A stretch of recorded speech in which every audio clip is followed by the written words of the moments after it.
Uma vez me perguntaram por que aqueles que morrem continuam ainda vivendo no nosso convívio aqui no planeta Terra. Eu fui em busca dessa resposta. Eu já tinha algumas certezas.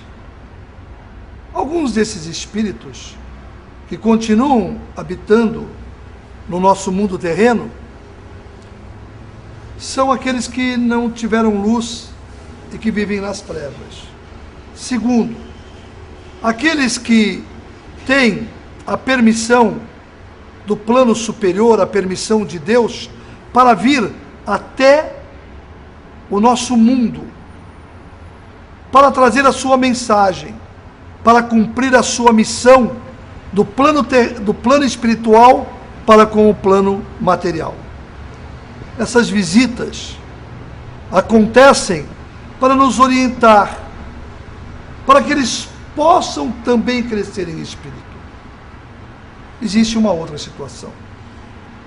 A situação dos espíritos que sentem saudade dos seus entes queridos aqui na Terra. Que sentem saudades da sua última família, dos seus últimos pais, dos seus amigos, dos seus irmãos. Então eles vêm para ver, para olhar, para se aproximar daqueles que eles tanto amaram. Existe uma outra situação. Aqueles que se foram, que não são espíritos de treva, mas que ainda estão apegados aos seus bens materiais. Aquilo que eles construíram aqui no planeta Terra. E às vezes eles voltam para habitar a mesma casa onde eles moraram, para interferir na mesma empresa que eles tiveram, ou até mesmo no trabalho onde trabalhavam.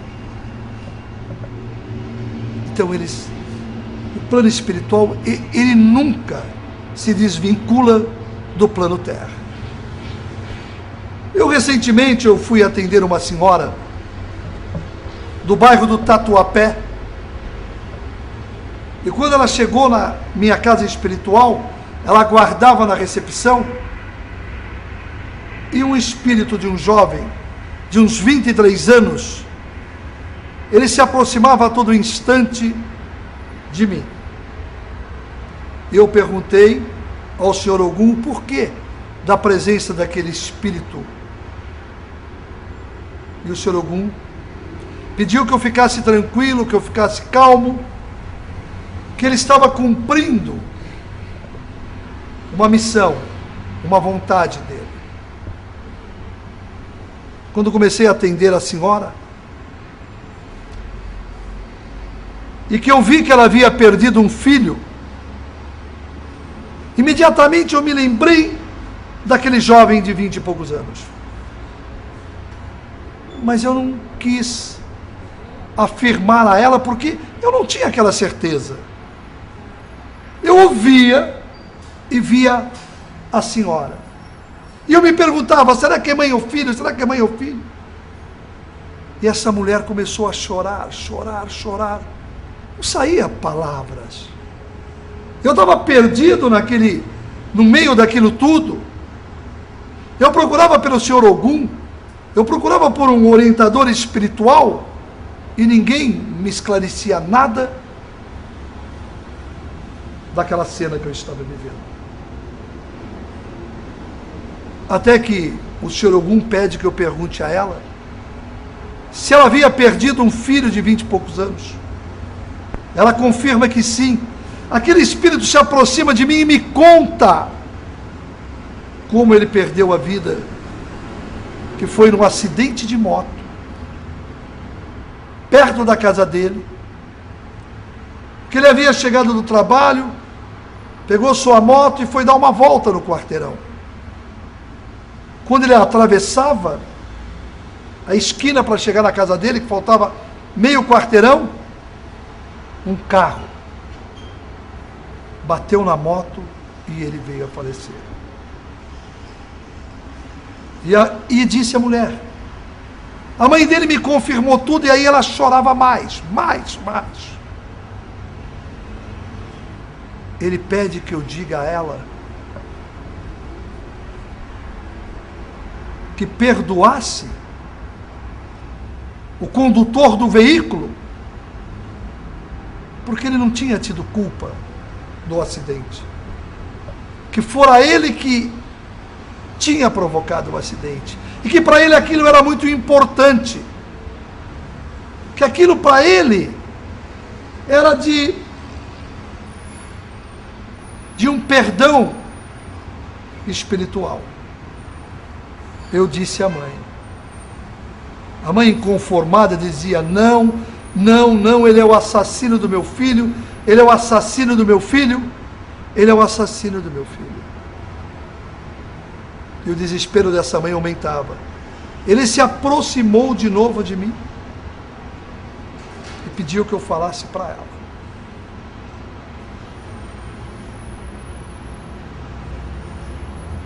Que horas antes do acidente, ele havia arrumado a mala dele para uma viagem e que no fundo daquela mala ele havia colocado a foto dela e do avô, porque ele não tinha pai. Morava ele, a mãe e os avós. Eu disse a ela. Ela não acreditou. Ele pediu que eu pedisse para que ela fosse até aquela mala e conferisse. Quando ela chegou na casa dela, ela me ligou, disse que rasgou o fundo da mala e lá estava a fotografia dela, do pai dela, da mãe dela, e com um bilhete dele. Eu só quero morrer se um dia for para me encontrar no céu meu avô, minha avó e minha mãe. Por que ele se comunicou? Por que ele veio? Porque a dor da mãe aqui no plano terra fazia mal para ele no plano espiritual. E da mãe acusar de tão forte e tão insistentemente aquele motorista fazia mal para ele no plano espiritual. Porque quando o nosso espírito tem luz, quando o nosso espírito está bem no plano espiritual, nós não temos nenhuma razão, nenhum motivo para não perdoar, para não entender, para não compreender. E o que ele queria era que a mãe aceitasse e compreendesse essa passagem de vida que ele teve. Então nós precisamos estarmos sempre atentos com a nossa alma, com o nosso espírito, rogando, rezando, pedindo, para que os mentores do plano espiritual possam trazer até nós luz e paz. Você pode, hoje, buscar luz e paz no plano espiritual.